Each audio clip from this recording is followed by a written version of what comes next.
Hi folks, welcome back to B Mills Farm. If I sound a little stuffy, it's because I am. I have a little head cold or something going on. It's a little windy out and I'm attempting to make this video again. It's a very controversial topic and it could lose me a lot of viewers, or maybe there's a lot of people that think like I do and maybe I'll gain some traction that way. Either way, it's a little bit windy, so hopefully you can hear me all right. My mic's not hooked up, but we're gonna go over into the pasture by my house and get the electric netting set up for the incoming sheep. All right, so this is the first paddock that I'm gonna be putting them into when I get them here.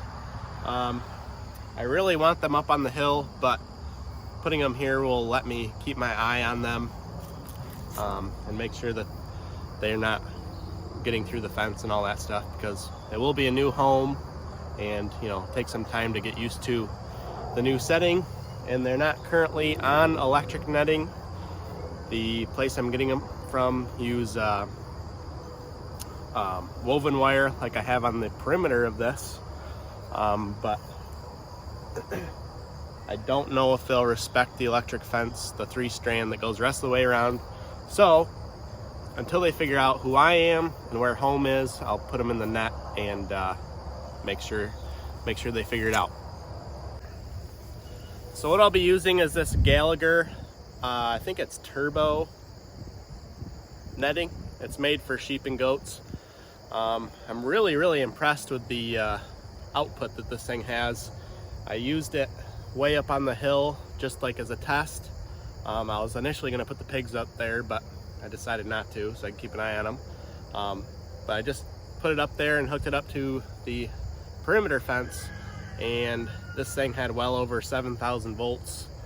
And there's a few shorts on the way up the hill, and yeah, just pretty impressive. It's obviously got a really nice kick to it still, so sheep are really well insulated, obviously, and not sure how hyper they are. I've never had sheep before, so hopefully this will do the trick.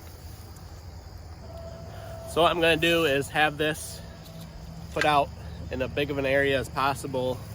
It goes from this perimeter fence around into where that brick of hay is, and so they'll have good forage until I move them, and then they'll still have access to the barn in case it rains or whatever. My plan eventually is to make a mobile shade, mobile shelter that they can just get under if it's raining or snowing or whatever, and then I can just keep moving them. I'll have to get probably one more, maybe two more of these nets so that I can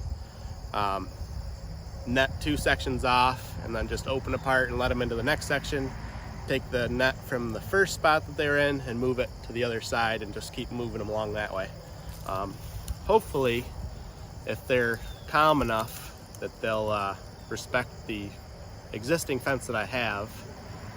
Otherwise it'd be kind of wasteful, but yeah, we'll see how it goes. I'm still new to this stuff, so if I look like an idiot putting it up, it's because I am.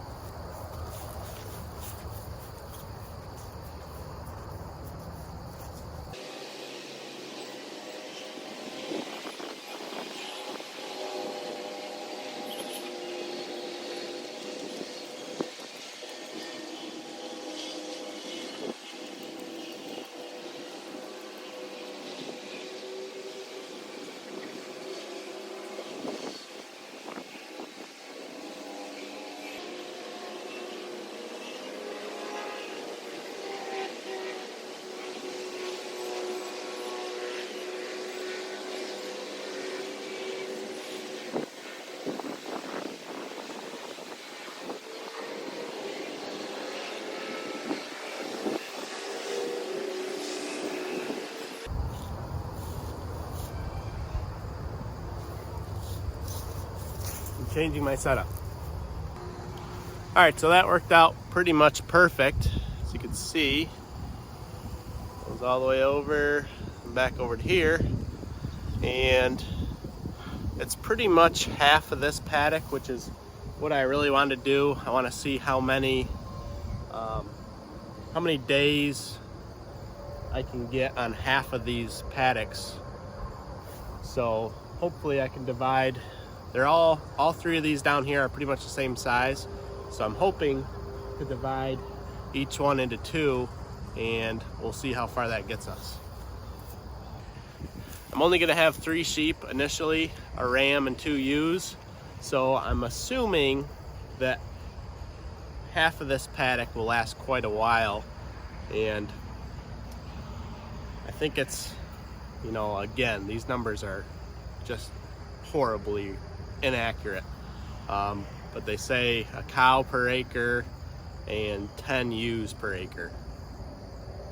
A cow cannot survive on an acre, so I'm assuming probably 5 ewes per acre. But we'll see. That's what this is all about. And like I said, hopefully I can divide each one into 2 so I can have a few days in each spot, move them, and then go all the way up the hill. And hopefully by the time I'm done with the hill, it'll have been at least 30 days, and then I can bring them down and start again. All right, now on to the controversial stuff. It's been on my mind for a while, and I've known about it, but I haven't really dug into it. And some recent health things have come up to a family member that has made me really do a deep dive on healthy foods, you know, what's actually healthy, what's in the food you're eating, things to avoid. And that has brought me to the issue of GMO, non-GMO, organic, and all that stuff. So what really kind of broke the straw that broke the camel's back was a couple days ago I was on the phone looking for some non-GMO feed for my pigs. Those of you that don't know, genetically modified corn, let's say, is called Roundup Ready corn, which means you can plant it, soak it with Roundup, and it'll kill everything around it, worms, all the microbes in the soil, all the weeds, all the good stuff, all the bad stuff. It'll kill it all except the corn. And then what happens to that corn? Well, it goes to a mill and gets fed to your animals, or it's sweet corn and it gets fed to you. And so the whole goal here was to get away from all that, because that's just absolute nonsense. And I can't believe more people aren't making a big deal about this. Literally spraying your food with Roundup.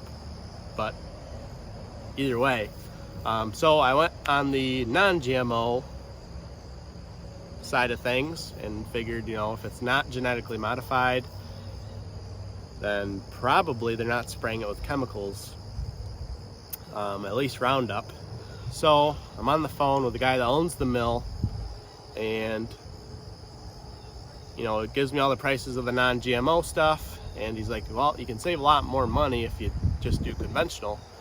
And I was like, well, to be honest with you, I'm not too happy about the conventional model and all the chemicals used on these grains that I'm feeding to my animals that I'm gonna eventually feed to my family.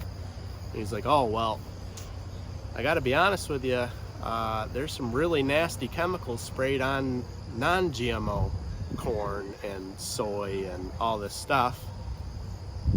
So I kind of just froze. I was like, well, what the heck do I do? And he's like, well, let's look at the organic stuff. So he gives me the prices on organic. It's totally not possible to feed organic and charge a reasonable price and make money. There's just no way. It's literally double the price of the conventional stuff. And so right away I was like, well, it's not gonna work, but I'll look into it. Some wind here. So I look into it, and there's 3,000 approved chemicals that are sprayed on organic crops. So at this point, I'm just kind of fed up. I don't know what the heck to do. I don't know what the answer is. And I'm just really frustrated. So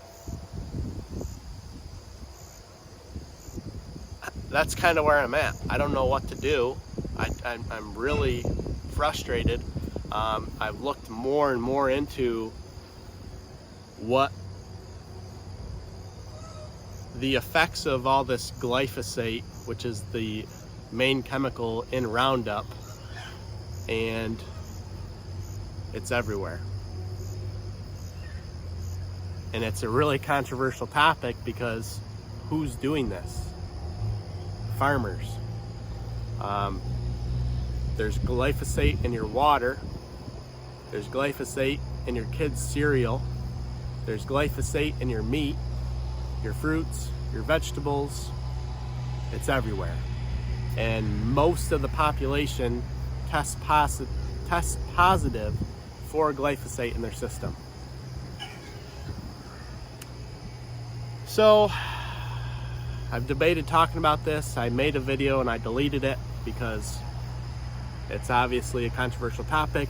Yeah, farmers are feeding the world, but they're also causing a lot of problems. So it leaves me in a weird situation. I have 12 pigs over there that for sure have glyphosate in their fat, and most people aren't worried about it, and maybe you guys aren't worried about it, but I just feel really weird about feeding poison. I know it's poison. It's been proven. There's been lawsuits about feeding an animal that has poison in it to anybody, whether I know them or not. A customer, I don't want my family eating that. Don't mean for this to be a downer video. There's a lot to look forward to. The sheep will be 100% grass-fed, grass-finished. There's no chance of me ever spraying a chemical on this property, but you just don't know where it is. It could very well be in my water. I don't know. And some people just decide that, you know, it is what it is. I like bacon. Bacon's got glyphosate in it. I'm gonna eat it, and that's totally fine. That's a personal choice. But for me, it's just very difficult and weird to know what I'm feeding somebody and the possible health effects that it could have. Just something to think about. Maybe this will bury my YouTube channel, I don't know. Maybe it'll get people thinking a little more. Maybe it'll get people researching more. And again, hopefully it doesn't scare you or paranoid you, but it just is what it is, and we have Big Ag to thank for it. So I'll probably, if this doesn't just totally end my YouTube channel, I'll probably go into a lot more depth, because for the past week I've been researching hard and heavy, listening to podcasts, listening to them over and over again, all the YouTube videos I could find, and yeah, it's just pretty crazy what we allow and don't allow. You know, meat has to be certified through a USDA inspector, but your apple that's sprayed with chemicals 13 times before you eat it is perfectly fine. And what a world we're in. Either way, stay positive. If you want to support my grass-fed goals, go to bmillsfarm.com and get a cool t-shirt. I'm not wearing one right now, but I promise they're cool. I know a lot of you folks have gone to the website. I can track all that. If you're feeling like spreading some love, go for it. If not, the biggest help you could do is subscribe to the channel. And yeah, we'll just keep plugging along. Hopefully Roundup free. I don't know what's going to happen with the pigs, whether I should just pretend it doesn't exist or just be a shepherd. I don't know. I do not know. Feel free. I hope you guys will comment on this video. I'd like to get a conversation started. Maybe there's people way more knowledgeable than me. I guarantee there is. If you guys would comment and maybe inform me, maybe freak me out even more. I don't know. Either way, I appreciate it. Until next time, keep farming. We'll see you later.